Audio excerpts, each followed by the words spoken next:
So, we're not just going to be growing cannabis in our tent. Oh my God.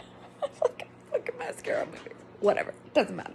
We're not only going to be growing cannabis in our tent, we're also going to grow some vegetables to help cut down our grocery bill this winter.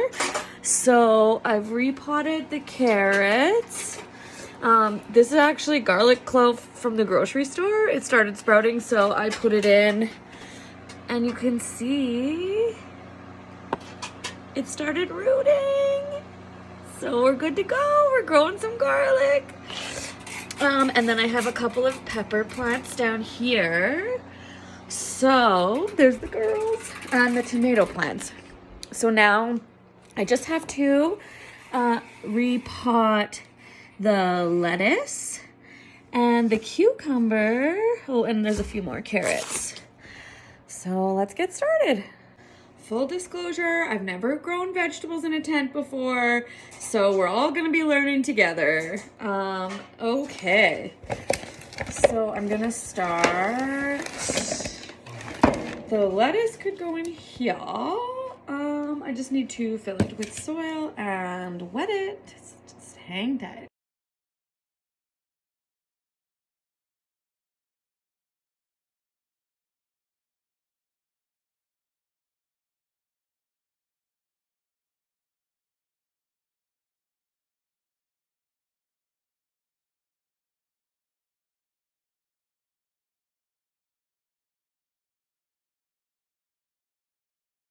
So normally I use like a fresher potting mix, but we moved, so it's like super dried out.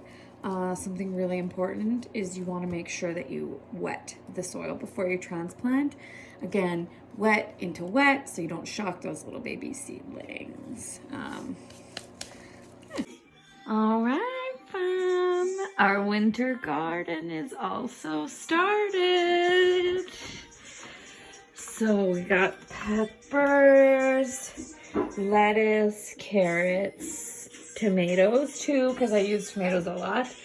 I can't remember what this is, so it'll be a surprise. Garlic, and of course our chem friends. So, I am not a scientist. I do not know if this will be enough light for all of them. A good way that I'm going to be able to tell is just by watching their growth. Especially with the cannabis, because if it's not enough light, they're going to do a big stretch, just like blueberry did. So we'll be able to tell pretty quick. We do have more lights that we can add, and we will if we have to. Like I said in a previous video, I have been considering looking at getting a light meter, and then I would look up exactly what the light requirements are for each specific vegetable along with the cannabis, and then you check with the light meter the darkest part of your garden, and if that's getting enough light, then you know the rest are all getting enough light. So for now, it's guess and check, you know, old school, baby. The space is really starting to come together. I also run a small side business. Me and my husband take vintage ceramic and upcycle it into smokable pieces. Just like this guy. We call this the little tea pipe. So your stem and your bowl, whole stem and bowl go in here. And then you smoke out of here.